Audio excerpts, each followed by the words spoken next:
Hello,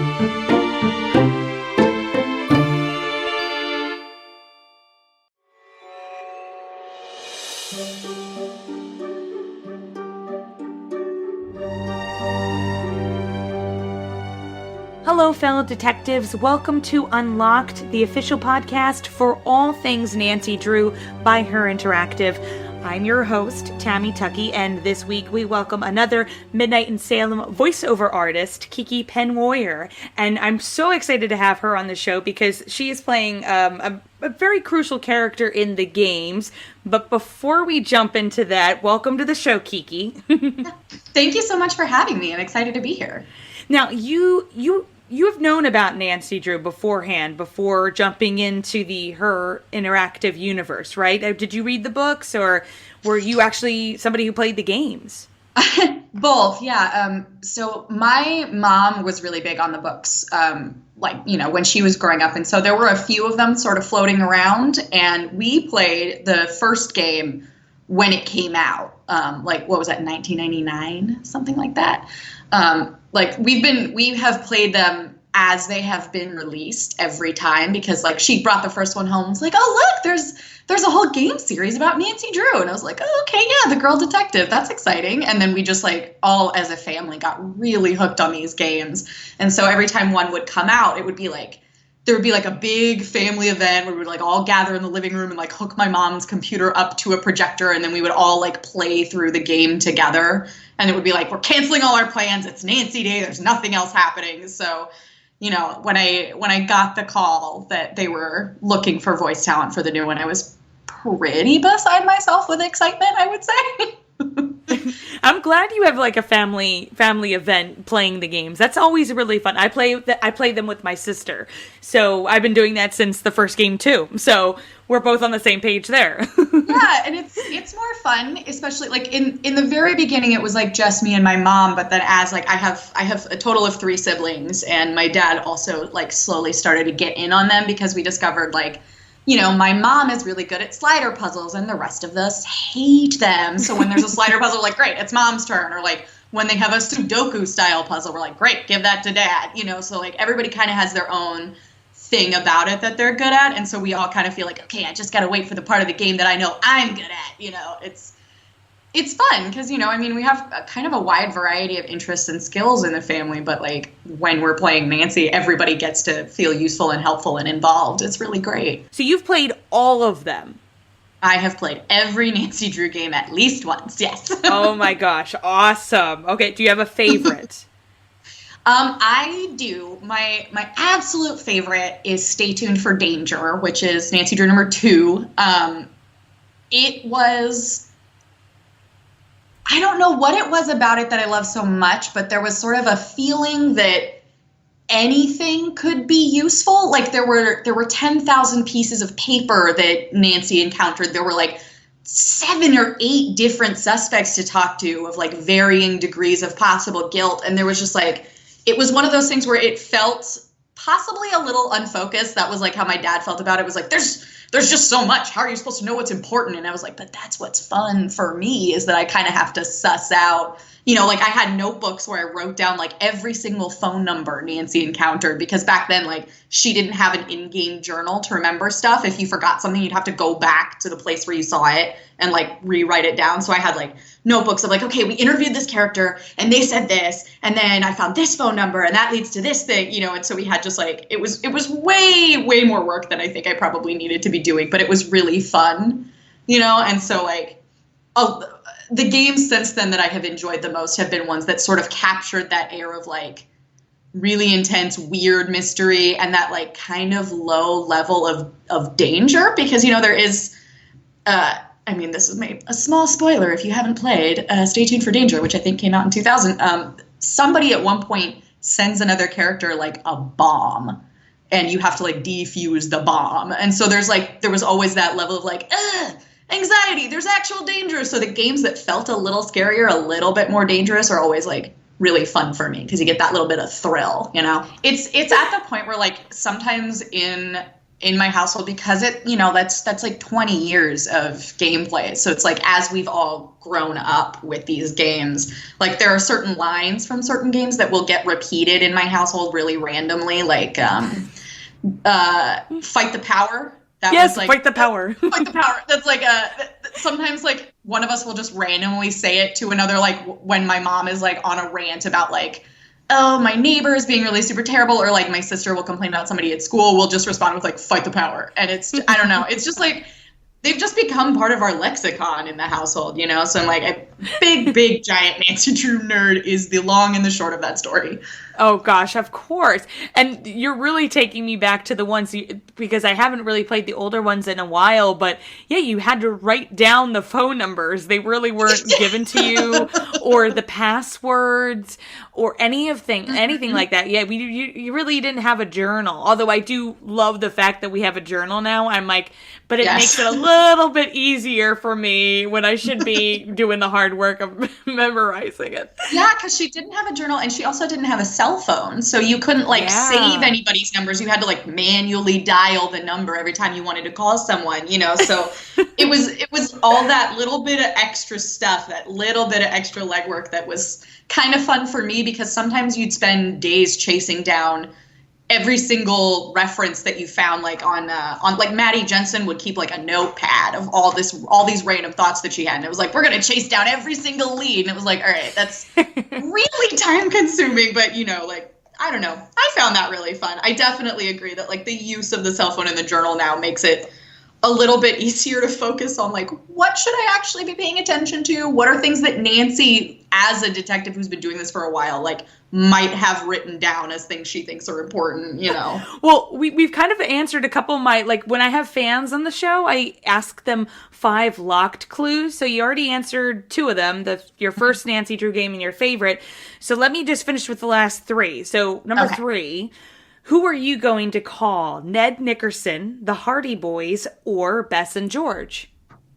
That depends entirely on what I am trying to accomplish. But like, if there's like a how do I deal with a difficult suspect question, I'm definitely going to call Bess and George, because Bess usually has really good ideas about like how to schmooze people. And George is really good at like helping Bess focus her energy. If it's a matter of like, hey, I need a piece of information that is useful that I don't have, I'm going to call Ned, because he knows a lot of random stuff and is usually very helpful with like very specific pieces of information. Like I remember in the final scene, there's actually a moment where like if you're stuck on a puzzle for a really long time and you just call Ned, he straight up tells you, you should use the hairpin that you found in Simone's dressing room to open up the drawer. And you're like, how did you know all of that, Ned? But then if it's something like, oh, I have a detective-y thing to do, but I'm not sure about it, I'm going to call the Hardy Boys, because they are also detectives and they usually have really good insight. You know, if it's a matter of I only have one phone call, I'm probably going to call the Hardy Boys, because, you know, you got 2 very different perspectives between Joe and Frank, the way that they solve things. So you can usually, between the 2 of them, get a pretty solid piece of advice. So the next question is, what place from one of Nancy's past cases, besides Midnight in Salem, would you like to visit and see for yourself? Ooh. I was always really fascinated by the Treasure in the Royal Tower, that like castle basically that Nancy's crawling around in. I feel like that, you know, because there's all this like beautiful ornate stained glass and stuff going on, and I always felt like that would be really, really fun to actually walk through in person. Plus it has like a mega library, and as like, you know, the small like belle of the family would be like, yes, I want to go to this beautiful tower where all the books are and just like spend all of my day reading. We're long lost friends, I think, because that's my exact same answer to that question. Okay, so let's see if we can go for almost, you know, 5 for 5, you know, here. Let's do it. Okay, the next one. What character besides Nancy and her friends do you think you would get along with if you met them in person? Ooh, like, right. Let's see. What was her name in Shadow at the Water's Edge? Is it Yumi, the sister who works at the sushi at the place? candy? Yeah, the candy shop, right? Yeah, where you like make little bento boxes with her, and she like gives you a bunch of phone charms. Yes, that's her. Yes. I love her so much, and I feel like how could you not get along with her, because she has such great energy all the time, and I really would enjoy having a person like that around, because I feel like regardless of what was happening, she would have a fun idea, and it would be like, okay, let's do whatever it is you're into, because I'll bet it's going to be a good time no matter how wacky it is. You know, because I live and work in Seattle, so a lot of the voice cast from various games over the years has been from here. So occasionally I will run into one when I'm working on a show or something. I'll be like, oh my God, you run a Nancy Drew game? And they're like, yeah, you've played those? I'm like, yes, I've played all of them. I'm obsessed. Your character was so great. And they're like, oh, I didn't realize this was as big a thing as it is. Like, yes, absolutely. How could you not know? These are, and then I kind of get weird at them, and they're like, okay, weirdo. How about dial it back a little bit? And I'm like, no, you don't understand. It's so cool. Yeah, it is. And it's part of, like, people's childhoods. I think that's also something, like, that not a lot of people realize, that a lot of us really, literally grew up with these games. So, yeah, you know. I was 10 when they started coming out, and I have played, like, I have spent more of my life playing Nancy Drew games than not. The fact that you get to be the voice of a specific character in this upcoming game is very, very exciting. So why don't you tell us who she is and how she plays a part into Midnight in Salem? Yeah, so my character is Olivia Ravencroft. She runs a witch tour in a novelty magic shop. She is so much fun.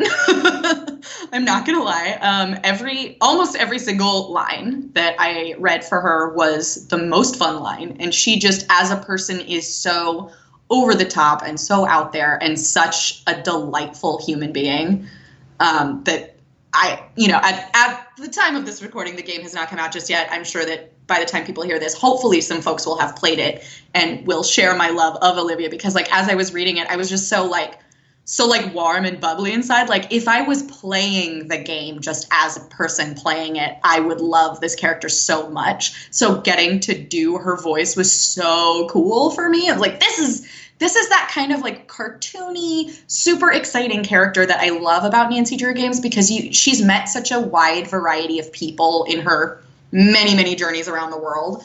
And so getting to meet those, like, really, really out there characters is one of the most fun parts, and getting to be one of them is just, like, a huge dream come true for me, and also for my mom, who is I believe she has probably pre-ordered like 300 copies of this game to give to everybody we know. Oh, I can only imagine. Seriously, what was that reaction when you told your family? When I first told my mom, like, and I was like, you cannot tell anybody, but FYI, I just booked this gig, and she screamed into the phone, like, so loudly. She put me on speaker, and she was like, repeat that to everybody. And I was like, okay, I'm gonna be on a Nancy Drew game. And there's just, like, all screaming. Everybody was so excited. Every time there's, like, an email that comes out that's like, here's a new in-game reveal about Midnight in Salem, my mom, like, forwards it to me, and she's like, oh my gosh, what do you know about this character? What do you know about this part? I'm like, I can't tell you anything until the game comes. You're just gonna have to play it just like everybody else. But I'm really excited to be in the room when she plays it for the first time, because I know a little bit more about it than she does, obviously. So it's like, obviously I haven't played through any of the puzzles or any of the fun stuff like that. I only know, like, my portion of it. So I'm really excited to play through it as a game player, but also to, like, sit back and watch my mom get to, like, meet a fun Nancy Drew character who sounds suspiciously like her daughter. There is merchandise out there now available with Olivia on it. Like, there's mugs and t-shirts and stuff. And, like, I, like, sent her the link, and I was like, again, don't tell anybody this is me, but here's some merch. And she was like, I'm ordering t-shirts for the whole family. We're going to wear them when we play the game. And I was like, okay, Ma. So, like, that's so awesome. She's so excited. I'm really happy for you guys. That's, like, the best ever. Can you imagine? Like, that's the best Christmas gift, right? I know, it really, especially, like, it is coming out so close to Christmas. And so she's so excited. I'm like, honestly, I feel like I could have booked, like, a starring role on an Emmy award-winning TV show, and it would not be as exciting to her as this. Like, this is the most exciting thing I could possibly do in my acting career is a Nancy Drew game. And so she's just so stoked. And my little sister, who like, she was born like within months of the first Nancy Drew game coming out. So she's literally never known a moment of her life where Nancy Drew wasn't part of it. So she's just like, she's really hype about it too. She's like, what's it going to be like? Is that going to be weird? Like when you're interviewing her and she's like, it's talking back in your voice. And I was like, I don't know. I guess we'll have to find out. I'm really excited. What was the process like to record the actual voice part? It was really super great. I had done some of it a few years ago when they were like sort of first working on the project, but I came back in to do, after they kind of reworked everything, I came back in to do some more and met some more people, and everybody that I have ever met involved with Her Interactive has been the nicest person and like the most excited person. And I kept waiting, like there must be someone who works in this office who's like the mean one, but they're all really, really nice. And so I got to come into a studio that was very near to where I live, which was really convenient for me. And I got like a whole booth to myself, and on the other side of the room, on the other side of the glass, was like this whole team of people where there was like, here's the writer and the director and this audio engineer, and then a bunch of executive producers on the game. So everybody would like, I would give them, you know, a couple line readings, and then they would give me feedback, and they would kind of walk me through like, okay, so during this section, here's what's just happening with these other characters, and here's kind of what we're going for. And it was really fun because like I'm that kid who used to make up all kinds of weird imaginative games when I was on the playground. Like it was never enough to just be like, today we're going to do jump rope, or today we're going to play a game based on a popular movie. It would be like, today I am inventing a game where we are cats who were caught in nuclear fallout and now we all have superpowers. And so it would be like all of this weird, wacky, imaginative stuff with like very bizarre voices and very over the top choices and things. And so getting to kind of bring some of that into the studio, because you can't really see anything. There's no like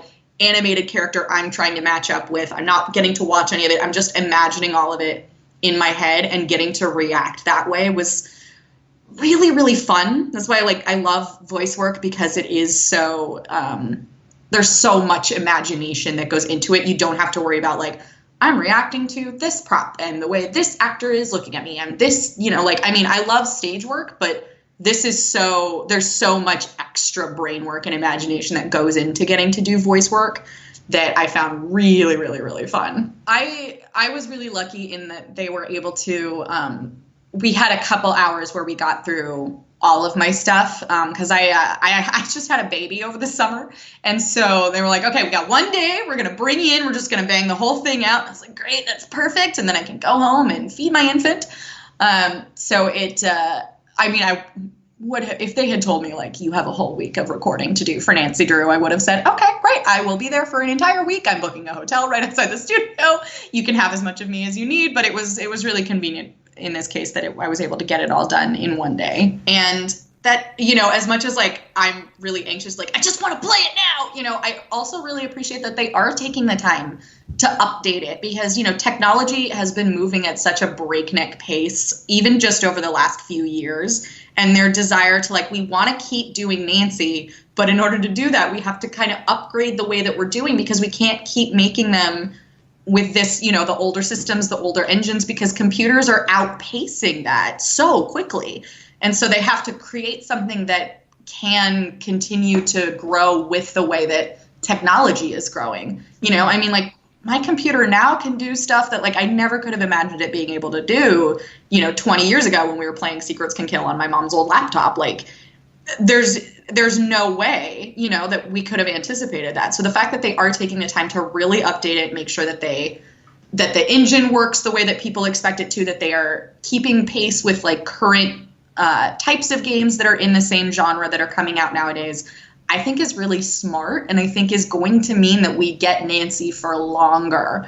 You know, like, yes, it means we have to wait a little bit on this one to come out, but it means that Nancy has more time ahead of her that they can keep making things. Because if they insisted on sticking to the way that it was, then I wouldn't stop playing them, but eventually we would have technology that was too advanced for those to really work, you know? So the fact that they are they're legitimately interested in offering us a future of Nancy Drew games instead of just being like, well, computers have moved on, so nobody wants to do this anymore. You know, I don't know. Personally, as a big fan, I really appreciate it. I like the idea that there might be, you know, another 20 years of Nancy Drew games to introduce my kid to. But I've always really enjoyed, like, the role that, like, Bess and George have played in her life. That Bess and George and Nancy are three very different types of people.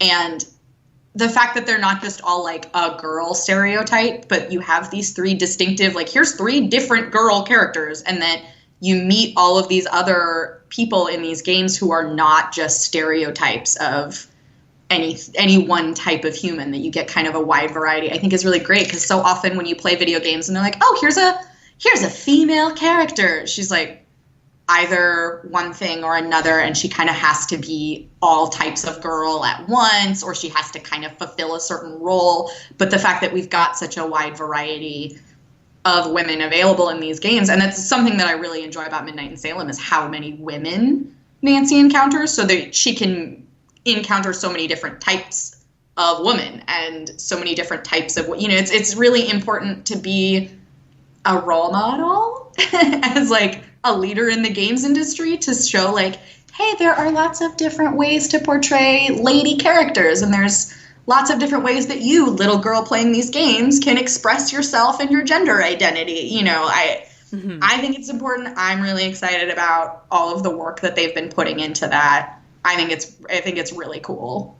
And the $1 million question is, which is our last question of the interview, is if you could describe your experience working with Her Interactive and being a part of the Her Interactive Nancy Drew universe using one word, what would it be? Amazing. No, it's really, it has, even just working with them, even if this was just a gig that I got for a game series I didn't know, for a product I was never planning on using myself, but was just like, here's a job that I've booked and I've made some money and I'm going to buy some groceries with it. The experience was so enjoyable that I probably would go buy the game afterwards. Like, these people were all so great. This was such a fun process. I definitely want to figure out what these games are about, but, like, for it to be something that has really meant so much to me and to my family for such a long time, to, like, get to be a part of that. And the fact that, like, when I was at the audition and I gushed about how much I loved it, that they weren't immediately like, this one's a weirdo, let's send her away. But that they were like, yeah, okay, you're a really big fan of these games, show us what you can do. You know, and that they gave me an opportunity to be part of something that was such a big part of my life was a dream come true. Is that, like, a really cliche thing to say? It's true. It was so much fun on a personal level, and hopefully people have fun playing it too. And I hope that as people are playing the game, they can just imagine me, like, losing my mind over, like, I'm getting to talk to Joe Hardy, you know.